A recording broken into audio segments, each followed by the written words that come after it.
every laugh, every smile, every hug, every kiss, every touch, every person in my life that I care about and love. But wait, maybe I'm getting too emotional. That's exactly what they say you ain't supposed to do. Suppress your feelings, never talk about your pain. Can't appreciate the sun without acknowledging it rains, right? That's right. So this a moment of clarity. And make sure you always protect your energy. You stay focused and your life gon' be lit. And you are now rocking with Celeste, the therapist. Let's go. Hi, beautiful people. So if you're watching me on the replay, thank you so much for watching me. I truly appreciate you. My name is Celeste. I'm a therapist from Boston. And my goal in coming on here is to just help you shift the way you think. And I've been able to do that by talking to people that are doing things to empower the lives of others. So we have, so if you don't know, I've been podcasting actually since 2018. And I've had some amazing people. This is what my podcast looks like. You can find it streaming on all podcasting platforms. And I've had some like really amazing people who have come on and shared their story. And the purpose behind that is to just help people understand that they're not alone, help people to get unstuck. And so like we are in over 100 countries, and we are over 96,000 downloads, which means that people are sharing, people are finding the content to be applicable. And so that makes me extremely happy. I can't tell you how many messages I get of people who have heard the podcast and someone's story has resonated for them. So that's so exciting to me because I really believe that we're not meant to do this life alone. I think that in community there's healing. And the reason why I decided to come on video is because I realized that a lot of people are not in community and physical space. And so when people are alone in their thoughts, it can be really isolating. And so I really wanted to let people know that they weren't alone. So before I bring on my special guest, I wanted to really quick put up this crisis hotline that I always put up right before we start the show. So this is a text line. You can text 741-741 and be connected to a crisis counselor. And it's a free text line. I think that when you find yourself struggling, it's important to reach out for support because what happens when we isolate, these negative thoughts come into play and they start to tell us these lies that may be faulty, but they start to feel real. They'll start to feel real. So I really wanted people to really have some support. And then also you can also check out your local website or your state's website to find out if there's any resources there. So that's going to be important. All right, so we're going to bring on our special guest. I'm going to add him to the stream. His name is Coach AK. Coach AK, let me see. Let me add you to the stream. He's like smiling. Do you ever stop smiling? I do stop smiling when I sleep. It's not a bad thing. I got in trouble in boot camp because I wouldn't stop smiling. So I stayed in the front and lean and rest position. Oh, well, I mean, yeah. I don't always smile, but I just want to smile and I'm excited. I've done a few different like speaking engagements just today, and I'm just happy to talk about this topic that is actually really close to my heart on just mindset and just the brain. So super excited for today. I'm super excited that you're here. So I didn't let you introduce yourself. I just started off giving you a hard time. So can you introduce yourself to my audience, please? Oh God. I mean, if you know me, you'll realize that this is one of the toughest questions that we all have of like, tell me what you do, tell me who you are. I think that we all have so many different layers to each and every one of us, but particularly for this call that would be helpful is I was a former professional athlete. I did track and field, and for my parents from country of Nigeria. I was born and raised on the West Coast. I'm a triplet, so I got a twin brother and a sister. So a guy looks like me and a girl that kind of looks like me. But overall, I've been lucky to be able to travel around the world and work on some amazing initiatives from sports diplomacy, bringing the world together, fashion, consulting, speaking, and the most important that I would say, my most important job that I love the most is I'm a father to a little girl named Haven. She's my world. She's 7 years old. Oh, that's awesome. It sounds like you've worn a lot of hats over the years, right? Yeah, I've worn a lot of hats, and but I actually believe, if you've heard of the Malcolm Gladwell's 30,000 hours, like you got to focus on one thing. I actually call that a whole bunch of hogwash, to be honest. I think we all wear multiple hats. We all have multiple responsibilities. We all have multiple different things that we do in every single day, but it's actually these boxes that we put ourselves into that makes us, generalize who we are and what we do, that actually I believe is, I'll talk about this probably a little bit later, is the number one problem facing the world today are the boxes that we put ourselves into. And do you think those boxes happen because of society, or do you think it happens because of circumstances, or many different factors? I mean, we live in a world where we want to categorize things, because we categorize things because it helps us better understand. But to some extent, yes, it helps us to understand lightly, but we feel as though it gives us the whole entire story. Now, let's think about this, for example. Look at politics, especially where we're so divided, either on one side or the other. And now you're having it where somebody says, well, I believe this one topic. And immediately, what will people do? They're like, okay, I get you. I get your whole realm. If you believe this one thing, you must believe all these other things. Right. I'm like, no. I can actually believe on this side and on this side, but we're not really trying to get to know people. We're trying to put them into a box and decide, are they useful or are they not useful?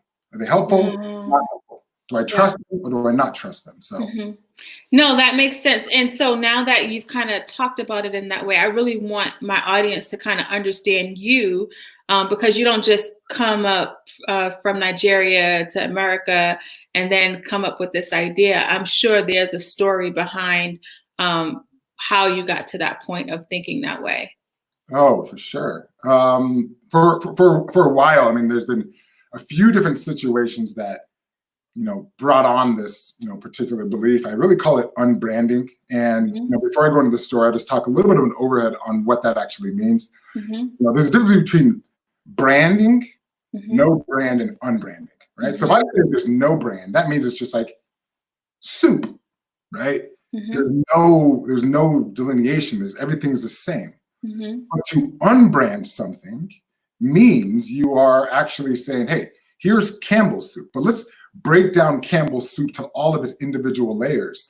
What are all the characteristics, the employees, the ingredients.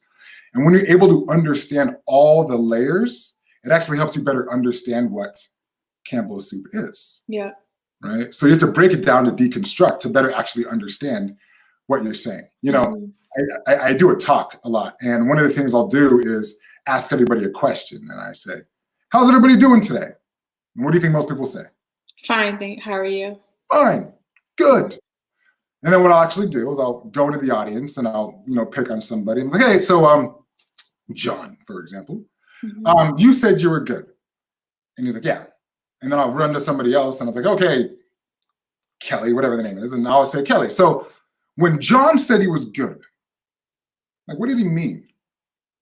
And he was like, she was like, I don't know. He's good. He had a good day. I was like, is it because he said he was good? And she's like, no, I think it's just, something that we usually do.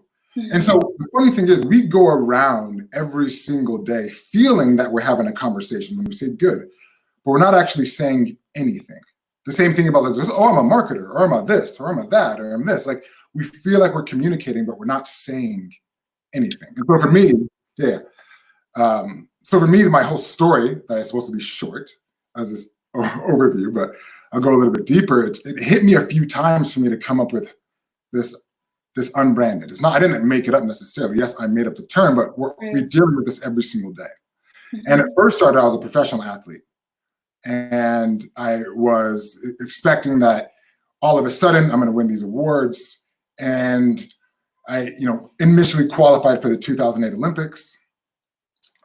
More story to it, just in short, because I got sick, I actually ended up, and other political reasons, ended up not being able to go and having to like do this another event to requalify. And so I had that feeling of, oh my goodness, my lifelong dream to be an Olympian. I told my friends, I told my family.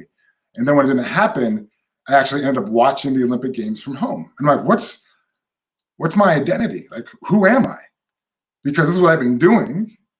And what ended up happening is I realized that it was actually somewhat a blessing in disguise. And it was a blessing in disguise because I was always telling myself, you know what?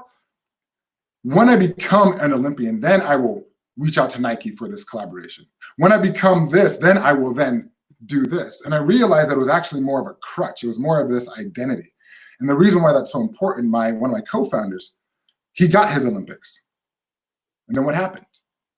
He woke up the next day and expecting the world to change. And the world was the same. And he's like, you know what?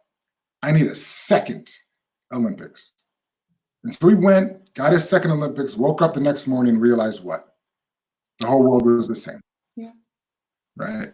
And so that's my first one. That's rock bottom. But there's another example that kind of happens, where I had this big sports diplomacy initiative with the US government.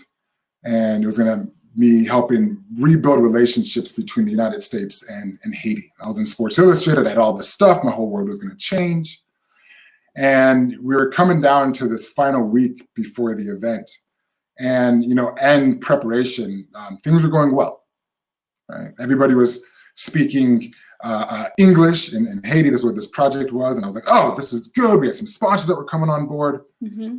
And then the week of, we started to face some challenges. And that was when we got on the ground, everybody was speaking French, and I don't speak French. I speak English. I don't speak a lick of French.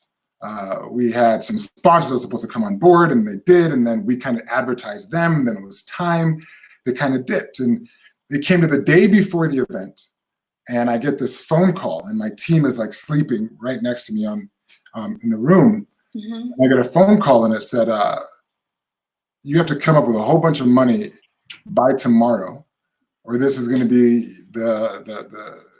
your safety of you and your team getting out of the country. Right? And at that moment, I'm sitting there, I'm like, what am I going to do? So I'm hitting this rock bottom moment.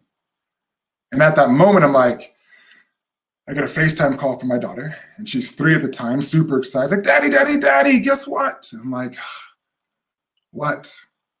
And she said, I drew you a picture. And the picture was actually me and her holding hands. And it was at that moment that I realized she does not care about this sports diplomacy initiative with the US government. She doesn't care about all of this other stuff. What she cares about is Daddy. And it was at that moment that I realized I'm not just an entrepreneur. I'm not just an athlete. I'm also a father. And from that day forward, I'm saying I'm no longer just going to put myself into this box, because we have so many more layers. We do. And not even just the unbranded part, the examples you give, even though the Olympics and that initiative is huge, we do this even at a lower level of when I get this job or when I get this raise. Mm-hmm. Why do you think we wait until something happens before we tell ourselves we'll finally be happy or we'll have some peace? I would say this is very common in America and other places, because there's always more. Mm-hmm. Right? We feel as though we have this vision, like we have goals, we have to move forward. Mm-hmm. And then we're waiting and not realizing that to find happiness is not in the destination. We already know it's in the journey, it's in the process. Yeah. And oftentimes the reason why we are always doing that is because we're not happy in the present. We're not happy with ourselves. We feel like we have to add something to make us full, not realizing that we already have everything we want. We're already full. Yeah. And how does one get to that point? Have you ever been to a place where you felt unfull, like you weren't satisfied? Like, how do you get to a place? Because I'm sure your story is resonating with somebody right now, and they're like, okay, I get it, but what's the blueprint? How do I find that peace or that satisfaction in the moments? Because when we are dwelling on the past or waiting for the future, we are missing out on the now. So what is it that people can do to kind of think about the now?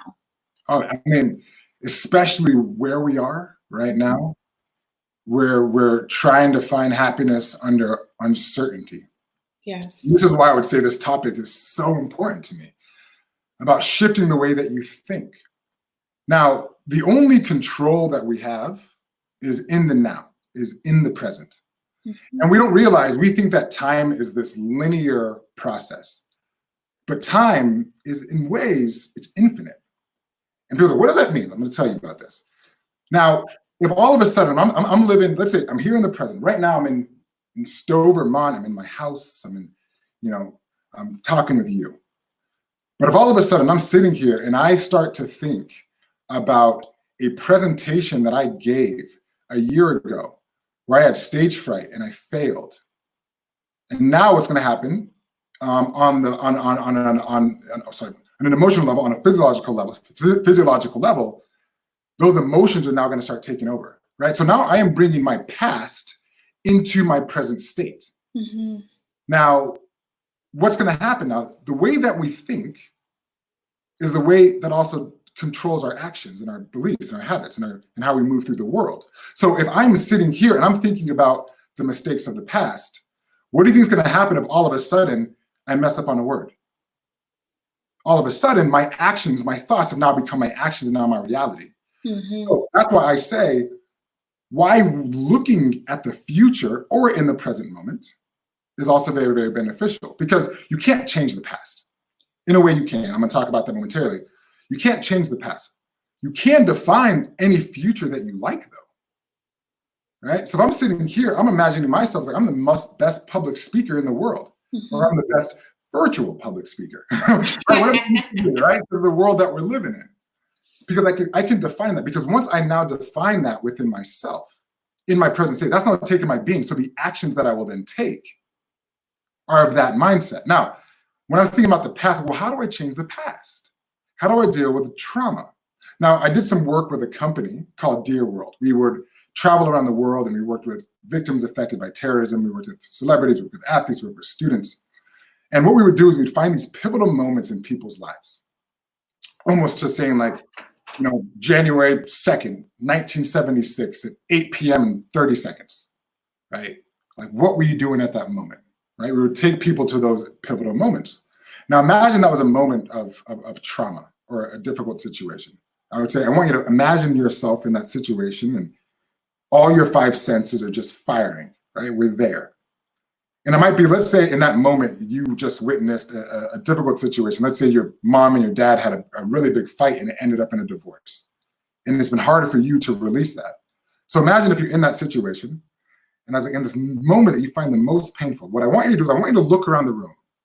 Like, do you see anything else? Like, yeah, I noticed that there's this, I look outside and there's this swing set that we had. I'm like, what about that swing set? Well, I noticed that this swing set was this thing when I remember when I was a child, we just used to just play on. It was amazing. And so at that moment, it's almost like at the moment that you have this biggest moment, that's the biggest pain, at the exact same time, there was also something that brought you happiness. Mm. How can we rewrite a past situation to change that narrative to no longer think about the fight, but why don't we focus on where the happiness was? How do we reframe that narrative so when you look back on it, that present moment is no longer triggered by the habit of that past experience? Mm-hmm. That I like that. That makes sense. What I'm hearing you say is that instead of only focusing on the trauma, because you can't erase the trauma, but you can be mindful of the positive things or the good memories that you have so they can stay imprinted. I say to people, you can go eat at a restaurant 50 times and get food sick once, and you don't want to go back because that one time was so painful, even though 49 times you actually enjoyed the meal. And I think the way that our mindset works, we have to be very intentional in order for us to really not allow the negative to take over our lives. Mm-hmm. And that's why I would say meditation is so important. We live in a world where we have so many distractions. Mm-hmm. We have, media, we have social media, we have so many things that are telling us who and what to be. And now we live in a world where everybody's telling us who to be, that the hardest person to be is oftentimes ourselves. Mm-hmm. And so we never actually have that time to sit with ourselves. And even when some people say they're meditating, like, oh, I need music or I need something. No, no, no. I want you to sit with yourself and your own thoughts. And some people oftentimes find it very, very challenging to do so. Now, I believe that meditation is how can you focus your thoughts for a prolonged, extended period of time, right? You're training your mind just like a muscle, Mm-hmm. right? So how can you train it for a long period of time to control your thoughts, behaviors that end up then leading into your actions, right? So when you start to have those bad thoughts, like, no, no, no, I've trained you, I've tamed you. Yeah. It's time. No, don't go there. Focus. And so that's why I'm saying meditation, or the ability to be with yourself and control your thoughts, is so important. Because if not, you're going to be reactive. You're going to be like that. What is that Kelly Clarkson song? Like, in the bag with the wind and never to go again. I'm not a singer. That's not one of the things that you're going to see on my list. But that's what it is, right? If you're not able to control the mind, the outside factors will control your mind.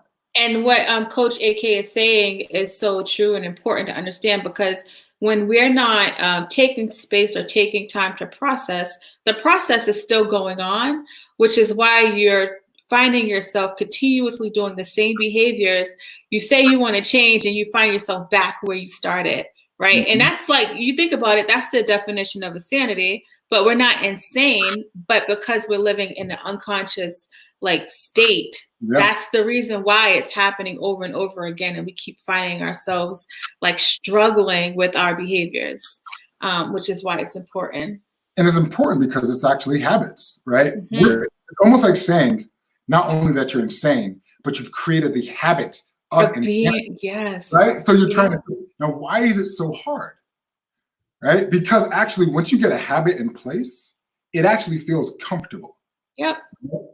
So even when you're doing the wrong thing and you want to do something right, your body's like, no, no, no, this is change. That's right? It's like, no, no, no, why are you waking up at 5 o'clock in the morning to do a workout? And you're supposed to press snooze 5 or 6 times. That is your habit. Yeah. Right? Right here, it's like, no, it hurts. But what happens when you start to break that habit? Mm-hmm. You start to rewire the brain. You start to rewire the neurons in your system to be able to think differently. But you have to rewire, and that's how it happens. Most people try to think it through the process rather than you have to change the actions also to rewire. Well, you know why people struggle with changing is because it doesn't feel good. And and the reason why it doesn't feel good is because you're introducing a foreign object to your body. And so I say, like, if my heart was bad and the doctor gave me a new heart, my body's going to reject the good heart because it's not used. It's a foreign thing. And so the doctor's telling me to do all these things so that I can take this medicine or do these activities so that my body can acclimate itself to the new heart. And the same exact thing has to happen when we're trying to change some of the things in our lives that are comfortably uncomfortable. And everything you said is like so point on. Like, you can get very comfortably uncomfortable and identify with the pain. And some people like identify with pain. And so anything that tries to interrupt it will be like a threat to your identity. And so that is, I mean, what you're talking about right now is why it's hard for people to change, and also not only change, but for them to, so for example, if I grew up in a household where everyone looked like me, and they said that everybody that doesn't look like you is bad, and they have a tail, and they're gonna do things to you, right? And that's your environment that you grew in. But let's say all of a sudden you graduated from high school, you went off to college, and your roommate happened to be that exact same individual that they said is this evil person. Yeah. And the first time they come in, they're like, hey, what's up, man? What's up, buddy? I'm like, yeah. I don't trust you. But through time, you're together, you realize, like, you know what? This person isn't actually what my family said that they were. And after a while, you're like, you know what? Let's say you make the full switch. Like, this person is awesome. I like them. Like, I don't believe it. Now, for you to believe that person is a certain way, that you now want to befriend them, to accept that means you also have to do what? You have to not accept your identity, your family. That means what they were saying may not have been right. But if I'm 20 years old, and some people go through this longer, that means I almost have to die off a part of myself. That's hard. And it's hard. And so some people say, you know what, I'm going to continue the beliefs that I had because I'm not ready to say no to the other beliefs. And the thing is, every single day we wake up, we're doing this. Yeah. We are shedding old beliefs. Every single time we learn something new, we are shedding old behaviors. For my whole entire life, I thought this way. I read this information, and now I have to move and think differently. So I don't always get mad at people that aren't able to change or learn something new, because I realize that the trauma, the thing that they're not willing to let go of, is too big. So big, yeah. No, that's so good. One of the things I wanted to ask you, when I was researching you, one of the things you said is the stories are the stories that happen in between are important, right? Mm-hmm. The ones that were that's taking place. Tell people about that, because like we talked about earlier in the beginning, we wait until certain thing happens before we can be kind of satisfied. Why is like right now going to be important for people's like story? I mean, there's two. The reason why we understand any situation, I believe, is really the law of really relativity. We only know good because there's bad. We only know dark because it's light, right? We only know those. We only know these things, right? So for us to get to the good from a bad situation, it takes progression, right? It takes those moments where I'm like, I don't want to do this, but I'm going to. And you're building these tiny little muscles in the process. So every single time somebody says, hey, I made it, it's like, you made it. But it wasn't like you woke up overnight. It took times where you wanted to quit, where you thought you weren't good enough, strong enough, or whatever it needed to be. But what you did is you pushed on through. Mm-hmm. Right? It's those moments when you had those random conversations that made you think differently. Mm-hmm. Right?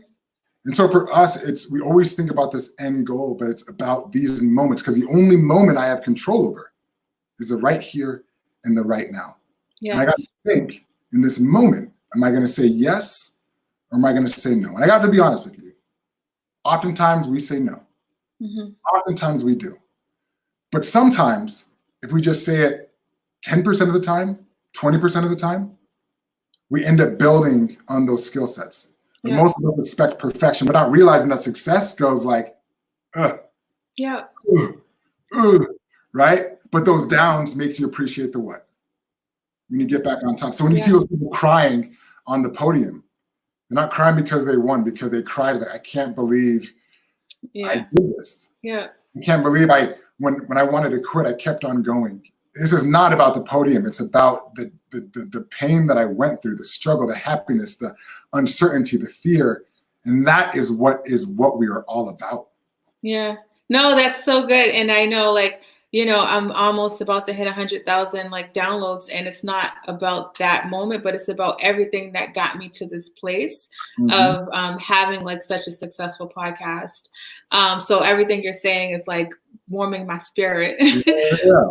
Now that we're in, because I can't let you go without kind of helping people shift the way they think now with COVID and quarantine in place.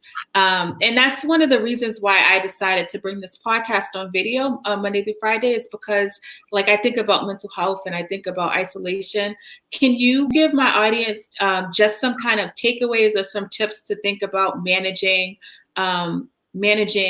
right now and what they may be kind of dealing with right now in their mindset? Yeah. The first thing is I know COVID it's such a big, it's facing everybody in the world, and there's people that are losing loved ones. There's people that are losing their jobs. Everybody is in a really difficult situation. And before I kind of give into the steps in the plan, I would also say another thing that I've been seeing on the offset. I've been seeing business meetings, where people are having meetings and events in their homes, right? What we're able to see is these people that we used to work with in their own space, maybe kids running around, maybe sometimes shoddy internet, but you're able to now see humanness in this world. Where I don't need it. I have a clothing company. I'm not wearing a suit and tie. Nobody's wearing a suit and tie. It's like, how much of it actually matters, right? But in reality, what we should be thinking, like, did it really matter in the first place? We live in this world where we are putting all of these expectations, all of these levels, and all these labels on ourselves, but they don't really exist. They're social constructs that we create. You think if let's say I go to Harvard. You think if I go to some place in like Burundi and some small place and I say I go to Harvard? They don't care. Care? Like, what does that mean? What is that going to do for me, right? So the world in which we live in is all about perspective. And what we need right now is a different perspective. This opportunity gave us a time to slow down. The pandemic will be done at some point. But in this process, are you building tiny little muscles along the way? Because when it's done, you're going to be stronger than when you left. Meaning, if you weren't online beforehand, now you're going to be online. But when it comes back, now you have an in-person and you have an online option. Right? In addition, it is. I just gotta preface this: is the way you look at things is going to be the most important. At the same time, the stock market is crashing. Some people are like, I got to lose. I'm losing all my money. Some other individuals are saying the stocks have never been lower. It's time to buy. So you have to retrain your thinking to think, what are the opportunities? What am I not seeing here? What are the solutions? What is this new world that's coming to? You have to think in that mindset, because what's then going to happen is you're going to get lost along the way, right? This is also a time to start reassessing, like, what is important to me? Who am I? Maybe you're slow, but now it's time to connect with your family more. I did a FaceTime call. I did a Zoom call with my family, like the first time. All of us, all extended, because of this moment. I talked to my college teammates for the first time in like 10 years because of this situation. The world is coming together. What we need to do is make sure that we don't just fall into the glass is half empty. What can we do? Think of ourselves in a more growth mindset. How can we put steps in place? How can we grow these skills, whatever we need to learn? How can we gain exposure, right? Because our thinking is limited. Yeah. Right? Cavemen didn't invent fire. They discovered it. Meaning if we went back to caveman times, we could talk about the iPhone. We knew that we can build an iPhone.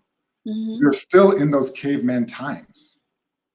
We're still in those caveman times where there's stuff 20 years from now, or 100 years from now, or a million years from now, that we're still present today. So I say to everybody in this long-winded rant, as I usually do. No, that was good, Coach AK. What are you talking about? That was pretty dope. I'm listening. You got me like, wow, you're speaking my language. Go ahead. We only have two options. Only two. And that option is either when I wake up tomorrow, am I going to say yes, or am I going to say no? Right? Are we going to continue to push forward? Right? Because this pandemic will subside. Do we want to be on the right side of it? Even when pain is setting in, but we know pain isn't always the best. Just as much comfort isn't. We know about comfort food, right? Too much comfort is also a bad thing. Maybe this is our time to get comfortably uncomfortable. I like that. I like that a lot. This is really good. I'm glad that you made space to come on here. Tell people about how they can kind of follow you and reach you. Because you're so amazing.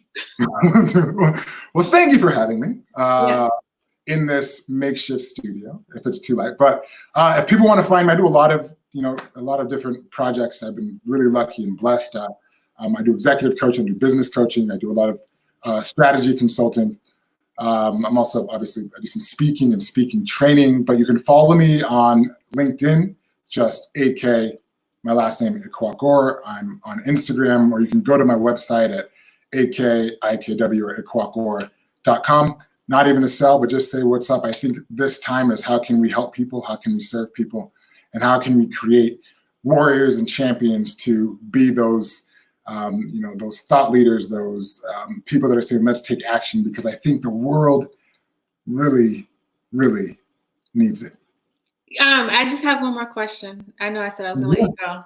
Because I think about all the people you work with, because I work with a lot of people, and what I've come to understand is that we have a lot of similarities. With you working from executives to athletes to all these different types of people, is there some commonality in the struggle that people have? Yeah. I think the biggest struggle that all of us have is here. Yep. Right? Even the Bill Gateses, even all the people, it's right here. It's the mind. We're taught that we're not good enough, we're not strong enough, but we don't realize how that affects our decision. And two is it's hard for us to define clarity because we live in a world where we generalize, we put everything into boxes. And I would believe that the reason why it's hard to find happiness is because people say, I want to be happy. Cool. Tell me more how. Like, what do you mean? Like, what does happiness mean? Like, I don't know. Like, I'm smiling with my friends. Like, okay, which friends? Like, be specific, right? Because we're asking questions that we're like, how deep? Like 7 layers deep. So this is what happiness looks like. This is what I want. This is what I do. And the more clarity we have, it's going to give us a better understanding of point A to that quick direction. Mm-hmm. The problem is we're living in a world where everybody's telling us who and what to be, that we have no idea who we are. The GPS signal, you turn on the phone and the GPS signal is like, okay, I can't find where I am. Mm-hmm, mm-hmm, mm-hmm. I can't find where I am. The GPS is out, right? I know where I want to go, but if the GPS doesn't know where I am, I'm just sitting there lost. So you have to take some self-reflection. I think this is that time. Is who are you? What's important to you? What makes you who you are?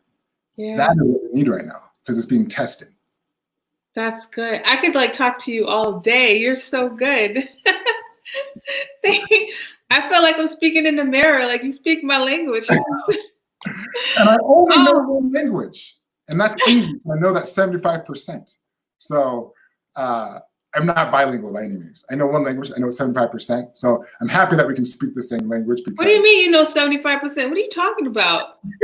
I know like 75% English. I keep it very simple. Oh. It was a joke. I get it now. I'm a little slow. Coach AK, thank you so much. You were amazing. You really gave us some really good tips on how to shift our thought process. So I really appreciate you. Well, thank you. Everybody that's listening. It has been a joy. All right. I'll talk to you later. All right. Sounds good. All right, so that was amazing. That was really good. Hi, everybody that's watching me on the live. That was good. If you missed the beginning and you came in towards the end, once this live ends, you can listen to it from the beginning.